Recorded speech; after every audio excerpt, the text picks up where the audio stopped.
brief treatise on prisons, intended for the use of sheriffs, magistrates, grand jurors, and other persons interested in the construction and management of prisons. Illustrated with an enlarged design of the new jail about to be erected at Dover by Richard Elsom, architect. This small treatise on the construction and internal management of prisons. Among the numerous scientific works which have made their appearance in this kingdom within a century, under the sanction of the highest authorities, it is rather to be wondered at, that a systematic treatise on prisons has never been presented to the humane consideration of the legislature. It cannot with truth be asserted, that England, within the period mentioned, has ever been destitute of the most able and intelligent architects, nor, on the other hand, can it be imagined, that the subject under consideration is not of sufficient import, to make it worthy the attention of the most scientific men. The best authority however can be adduced for stating,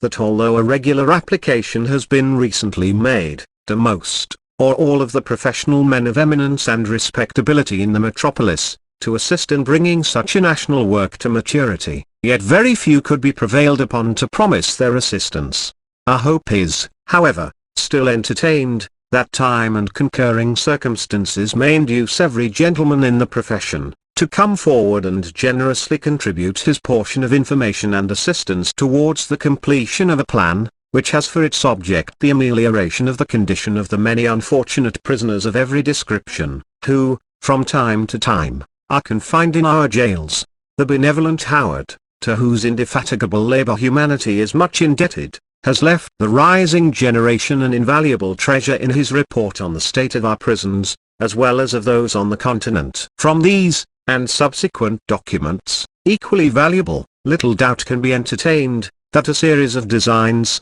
the most useful and interesting, might be produced, if the several professional gentlemen of known talent, would only exert themselves, and kindly undertake, gratuitously, to furnish their ideas and plans, to be published by authority, together with the best designs of prisons which have been already executed in this kingdom, or in any other part of Europe. And, for the sake of the great cause which Howard undertook, let us hope that the time will soon arrive when such a work, encouraged by the united sentiments of our wisest and best philosophers, may be completed under the sanction of Parliament, and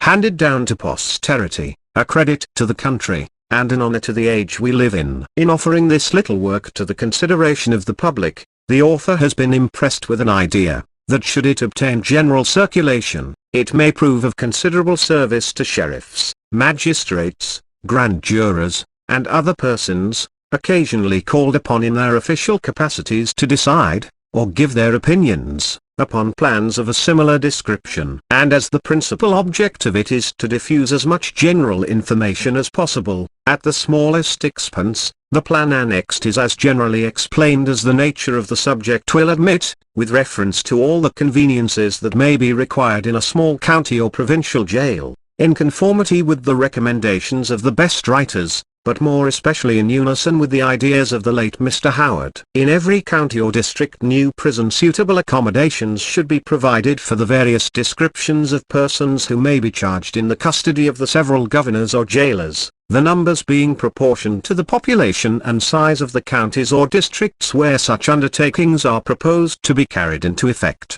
And in order that the average number of prisoners so to be provided for may be ascertained with the greatest accuracy, reference should be had to the county records of the several jail deliveries, to regulate the ratios of the different description of prisoners that are to be so accommodated, distinguishing every class which have, at different times, been confined in the old county jails, or other provincial prisons. Where these precautions are not taken, it very frequently occurs that the keepers of new prisons are under the necessity, as at present in many instances, of crowding the prisoners of every description together, without reference to the nature of crime for which they have been committed or stand convicted. Indiscriminate modes of classing prisoners are attended with the most serious evils to society, on the extent of which it is impossible to calculate. In the arrangements therefore of plans for new prisons, the magistrates cannot pay too much attention to a distinction between the various sorts of prisoners, nor the keepers too much respect in attending to the rules and regulations laid down for their guidance. It has been argued by some in vindication of the practice alluded to,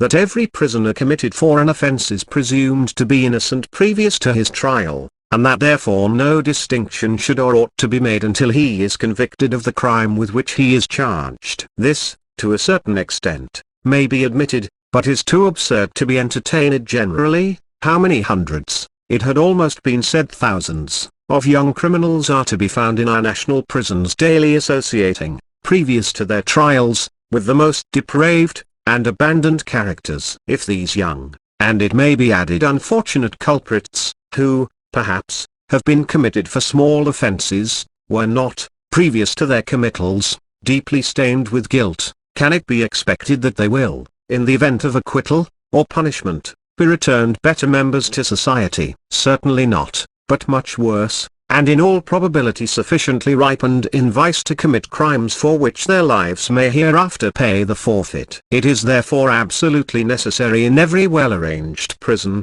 that the divisions and subdivisions of the several parts of it should be so contrived, that a distinction and separation of prisoners may be attended to, previous to their trials as well as after, and that due attention should be had to a proper classification of the debtors, as far as the economy and extent of a prison will permit. So many considerations press upon the mind in suggesting plans for the structure and internal arrangement of a prison, that to lay down one general scheme, applicable to all situations and circumstances, is a thing altogether impossible. The dimensions, situation, whether upon rising or low ground, its vicinity to running water, or whether the spot has the advantage of good and wholesome springs near its surface, are primary considerations to be well weighed by the architect, whose best judgment should be exercised to adapt the advantages of situation to the most useful purposes, and where it may happen that there is a deficiency of some of the advantages best calculated to promote cleanliness and the health of the prisoners,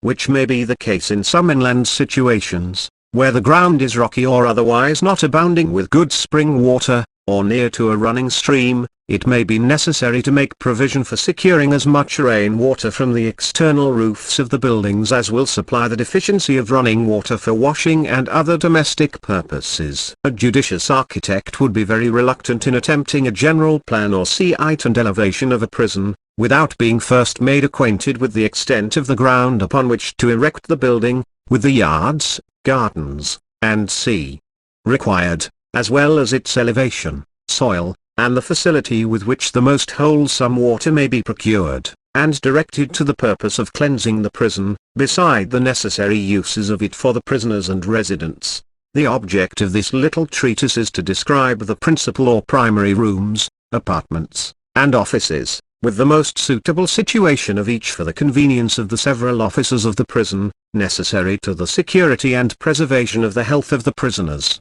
and to afford a means of employing them, to turn their labours to the best purposes, both in respect to the pecuniary advantages to be derived from them, and the employment of their minds, as well as their manual exercises, abstractedly from idle or immoral amusements or bad habits. This would, by degrees, render more agreeable their daily occupations, which they would not only find greatly to abate the tediousness of time spent in vacant idleness, but would afford the additional satisfaction of proving an increase to their comforts, or at least a great abatement of the weariness consequent to the restraints and privations to which they were subject for their misconduct, and secluded from the busy, tumultuous scene of general society. They would have more leisure to reflect on the advantages derived from industry and regular habits, and would be more likely to acquire a relish for such pursuits, when they returned to the busy world, than if they had been left to dispose of their own time amongst the temptations and evil examples with which promiscuous society everywhere abounds,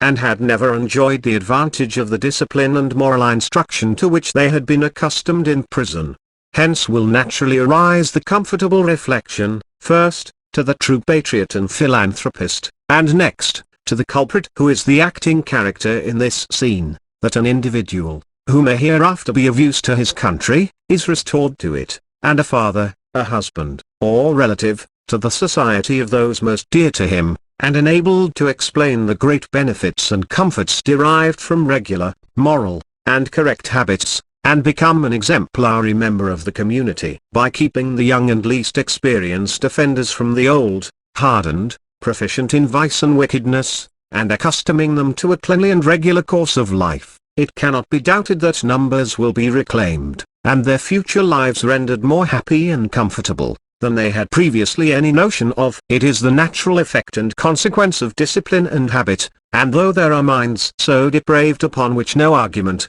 precept, or example, will make more than a momentary impression, and perhaps that only in appearance, yet human nature must not be considered quite so perverse, but that many might be reclaimed from their evil habits, if they were kept from bad example and conversation, and if constant regard were had to their behavior and the employment of their time. To guess even at a proportion of those imprisoned for offences who might be thus restored to virtue and industry, would be hazarding an opinion not necessarily required. That some instances would occur is unquestionable, but a computation of any ratio of numbers might as well be attributed to the speculation of the calculator, as to the real propensities of human nature, or the results of an experiment not yet reduced to any rational determination. Prudence therefore would advise that no positive opinion should be given as to numbers. It has only been a practice of late years, to use prisons as places of punishment, and the culprits who had been sentenced to transportation were detained in them, only till it was convenient to the government to convey them to some colony, in execution of the sentence of the law, but this always took up a period of many months, and sometimes of several years. Latterly, transportation has not been so general, and strong prisons or penitentiary houses have been built, for the purpose of commuting the punishment of transportation, to solitary confinement in our own dominions, where the culprits are laid under proper restraints and privations, with the great advantage to them of being allowed the opportunity of ameliorating their condition by a small portion of their earnings from the several sorts of employment provided for them, according to their several capacities and natural powers. Still, however, it is found necessary sometimes to retain convicted offenders in provincial prisons, for a time after the passing of the sentence, and in such cases it seems to be but just, that they should be put under the same restraints and regimen, in common provincial jails, as they would be in the penitentiary houses built for that particular purpose, and, immediately after sentence, be separated and not allowed to associate with those prisoners who had not yet been tried. This would at once be commencing the punishment due to the crime, and remove hardened convicted offenders from becoming bad examples to others, less habituated to vice, which, from the depravity and desperation of the former, may naturally be expected to work the worst consequences upon the morals of the latter. Having stated the object of this work, which is to protect society from the depredations of the wicked, and to reclaim as many of them as possible, the next step will be to give an outline or description of a building calculated to promote the two purposes, requesting it to be kept in mind that locality is of such weight in the discussion of this subject, that it is not possible to give a plan adapted to every situation, and further, that the population and extent of cities and counties require prisons of more or less dimensions, apartments, strength, and conveniences. In proceeding to the minutiae and relative situation of the different parts of a prison, a description of the several offices and parts will be material to assist in elucidating the annexed plan. Every prison should be so laid out as to have separate apartments for accused felons of different degrees of crime,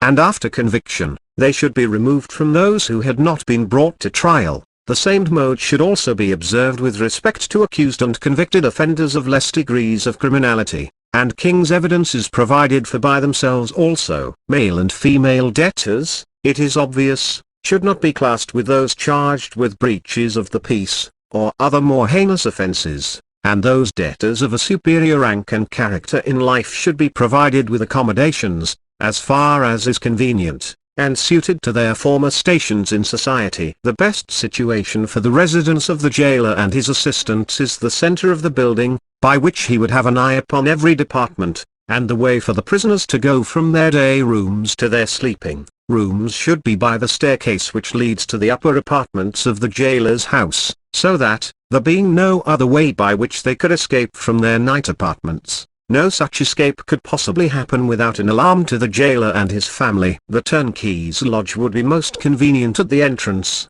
which is not the case at present with many of our old provincial jails, as it would give facility to ingress and egress of persons having business in the jail, and would be a better security against the escape of prisoners, as there it would be necessary to pass through several doors before they could get clear of the jail. In this detached building hot and cold baths should be provided to wash the lower order of criminals on their entrance, with a fumigating room, and an oven to purify their clothes, and in this building, a small room should be appropriated for depositing clothing suited to the use of accused and convicted criminals. At the top of this building also a place should be adapted for the execution of capital offenders. By this arrangement, the lodge will be in the boundary wall of the jail, enclosing the felons, petty offenders, and debtors' wings, which, from their contiguity to the jailer's house, could, as well as the courtyards and airing grounds, be all inspected by him with the greatest facility. In each of the yards there should be convenient and detached privies and urinals, with pumps for water, which should daily be pumped into the several pits, main drains, and sewers to be conveyed to the nearest running stream. But if it were possible to divert a small running stream through these drains and sewers, it would be very desirable, as affording the easiest method of keeping the prison wholesome, and free from offensive smells. Before the site of any jail is determined on, it should be ascertained whether there is a good supply of spring water to be obtained on the spot, with its properties, on which the health of those within its walls greatly depends, and a reservoir should be constructed at the top of some part of the building, which should be kept supplied by means of forced pumps, to be worked alternately by such prisoners as the magistrates or jailer, in defect of their orders, should direct, and from this reservoir service pipes should be laid on to every felon's cell and debtor's apartment throughout the prison, as well as to all the day and work rooms, the jailer's kitchen and offices, and such other places as may be deemed necessary for general convenience, care being taken to contrive minor drains to convey the superfluous water to the general outlet, independent of the jailer's kitchen, brew-house, bake-house, wash-house, laundry, and cellars which may be in the basement story. The jailer should be provided with a commodious parlor, storerooms, and an office for conducting business, and in some part of the house there should be a committee room for the inspecting magistrates to transact the affairs relative to the jail. And in the upper stories of the same building there should be at least 6 bed chambers and a convenient water closet. Perhaps the reader will think that the author has been rather profuse in recommending so many bed chambers. It should however be remembered that it sometimes, nay, frequently occurs, that persons in the better ranks of life are compelled to go to the county prison. A spare room or two should therefore always be provided in the jailer's house for the accommodation of such persons, and which, upon consideration, it is presumed cannot but be admitted to be highly proper. In every new county prison there should be also a large and commodious chapel, so contrived that, during the time of divine service, the several classes shall not be able to see each other, but may be seen by the clergymen, magistrates, and visitors, for whom proper seats should be provided, and it being a place where all the prisoners usually assemble at one time, for obvious reasons, it should be made perfectly secure to prevent the possibility of the prisoners making what is called a rush to secure the jailer and his servants, and thus effect their escape. Among the number of requisites in county prisons, we have not yet mentioned the infirmaries. These buildings, says the late Mr. Howard, should be detached and built upon arcades, but unless the area of the ground to be built upon, and the adjacent parts are very capacious, and the building in question very lofty, the patients will be deprived of the benefit of the purest air the situation may afford. We should therefore recommend in every new prison hereafter to be built, that the infirmary for each class should occupy the attic of one of the wings, or centre building, to afford the patients frequent opportunities of taking the benefit of the fresh air upon the lead flats, to be provided for that purpose. Each infirmary should be divided into suitable wards and furnished with cast iron bedsteads, to each of which should be attached a nurse's apartment, a water closet, and a dispensary. By reference to the foregoing remarks, it will be doubtless observed, that in every county prison there are but 3 principal classes of prisoners to be provided for, namely, accused and convicted felons, petty offenders, and master and common debtors. Now, by the best information which has been collected upon the subject, it appears on the average that in general there are confined in the different prisons throughout the kingdom, about an equal number of each class, a building therefore with 3 wings, with a jailer's house,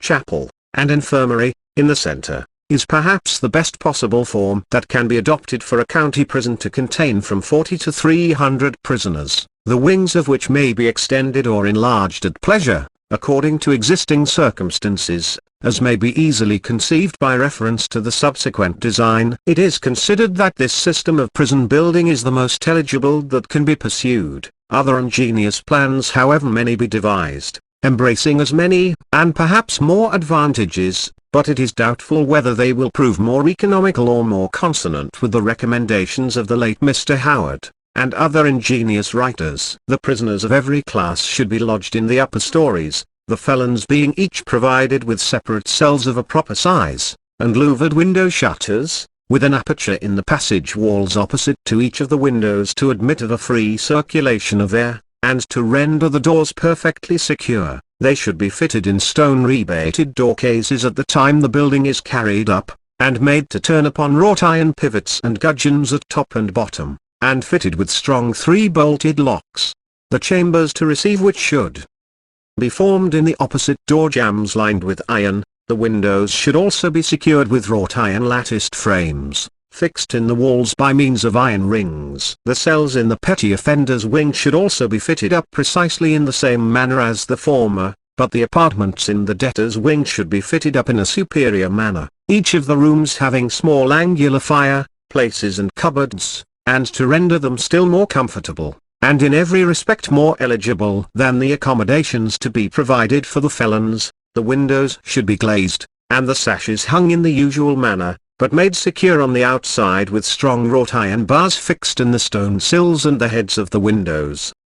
The doors however should be hung in the same manner as those before described, and the fire places fitted up with suitable iron grates, and the rooms furnished with cast iron bedsteads, and c. The prisoners of every description being lodged in the upper stories, the ground floors should be appropriated to day and work rooms, suitably fitted up with proper fireplaces, and built upon stone piers and groined arches, whose piers, built to receive them, should be counterarched transversely as well as longitudinally, to render the foundations permanently secure. It has been considered necessary to be particular in remarking upon this part of the construction from the circumstance of its being generally, but very erroneously, understood that the late Mr. Howard has recommended that every prison should be built upon external open arcades. It is not easy to conceive how that gentleman's intentions could be mistaken. It is true he does recommend that every prison should be built upon arcades, and for very good reasons, which he has assigned, but not upon external open arcades, and if the worthy gentleman had recommended such a mode of procedure he was mistaken as to the sound principles of construction by supposing that the ponderous superstructure of a prison, consisting of heavy partition walls, could be upheld with safety upon stone or brick piers and groined arches, which are continually at variance with each other, and always thrusting in contrary directions against the external walls. It is however possible, in some degree, to render such buildings secure by adopting auxiliary measures, but when applied they never can be considered permanent, and must ever be looked upon with a considerable degree of apprehension. The proper method is to build the external walls solid, at least 2 feet 6 inches, or 3 feet thick, and to build them sloping, or battering, in such directions as to receive the pressure of the internal arches, which should also spring from pyramidal stone piers in the inside, similar to those recently executed at the new Custom House. Of the qualifications of the 2 principal officers of a prison, it is obvious the jailer or governor should be a man of a firm, steady mind, not given to intemperance, or any habits which might be likely to throw him at any time off his guard, and this is not at all foreign to a humane and communicative disposition, or readiness to attend to reasonable complaints or applications seasonably made to him by any of those under his care. On the other hand, it is the acknowledged characteristic of courage and firmness to be merciful and humane, and amongst his other qualities he should be particularly tenacious of the respect due to his situation, and the authority and distance necessary for him to maintain towards those in subordinate stations under him. The turnkey may be considered the second efficient officer in a prison, and so much is entrusted to his fidelity and attention, that sobriety and steadiness are peculiar qualifications also to fit anyone for this department. The turnkey should therefore be well recommended, and of known integrity, before he is appointed to a trust of such importance as one upon which depends, in some degree, the principal object of a prison, the security of the persons of the prisoners. In adverting to the duties of the visiting magistrates, it would be a very unbecoming presumption to venture any suggestion as to their province. They are perfectly aware of the importance of their possessing themselves of a knowledge of the internal management of every part of a jail, and the conduct, as well of the different officers as of the prisoners themselves, and they cannot but be fully impressed with the necessity, to establish an essential check upon the conduct of all within the jail walls, for them personally to visit every division and room in the prison at different periods within a given time, to ascertain the degree of cleanliness and convenience with which the whole is arranged and conducted, and that this may be more effectual, it would be well that the magistrates should make their visits at uncertain times, according to their convenience, when not expected by the jailer or the prisoners. It has been before observed that the most material considerations in the construction of jails, after security of the prisoners, are, first, the preservation of their health, and next, to promote morality and good behavior. To this end two necessary and respectable agents are indispensable, a medical practitioner, and a visiting clergyman. Divine service should be performed in the chapel at least once on every Sunday, and on such solemn feasts as is usual in our churches, and the chaplain should afford his occasional instruction and spiritual consolation on all occasions of dangerous illness, or otherwise, as might be required, and of course attend all convicts at the awful crisis of the forfeiture of their lives to the offended laws of their country. That this department might be filled by a gentleman of that seriousness and devotion, which such solemn occasions require, every county and district must, of course, feel the necessity of apportioning a salary adequate to engage a respectable and sedate divine in the performance of these necessary duties. With respect to the medical attendant, his office is so manifest and indispensable, it would be quite intrusive to enter into minute particulars. Suffice it to say that it would be necessary he should visit the prison once every day. Doubts have been entertained as to the strict justice of obliging prisoners to work before conviction of the offences with which they stand charged. It may yet be very proper to mark particularly idle and dissipated characters, and to subject them to privations and penalties, upon the discovery of such dispositions, the prison being provided with the means of employing all within its walls in some way best suited to their abilities and former occupations in life. In this general rule not excepting even the debtors, when their conduct was such as to require the control of authority, of convicted felons. It is considered prisoners of this description are not entitled to choose what kind of employment the worst characters, yet we would not entirely shut out these from the opportunity of ameliorating their condition when they discover industry calculated to promote the general good of the internal establishment,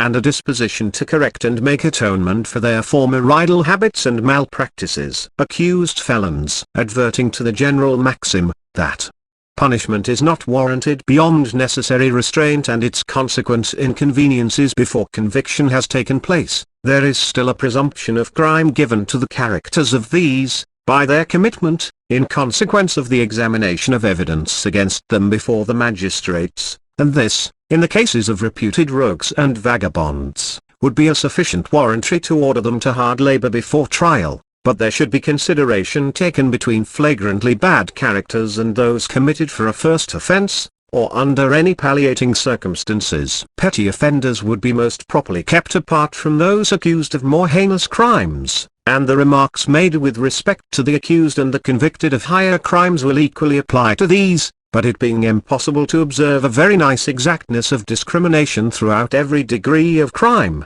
without a most expensive and inconvenient number of apartments, much must, after all, be left to the judgment and discretion of the jailer. Women criminals. These are of course entitled to the peculiar attentions due to their sex, and as to their classification and association, nothing further is necessary to be said than what has already been observed as to the different shades of crimes and stages of the course of the law in reference to men prisoners, debtors. There is little room for particular observation as to prisoners of this description. The sexes must of course be separately provided for, and the distinctions of family education, and former situations in life, should be attended to as much as, possible, and when employment might be desired, such kinds should be provided as best suited the capacity and turn of mind of each, still remembering that if any of these should be unruly, or misbehave themselves, to the disorder and bad example of others in the jail, they also should be subject to restraint,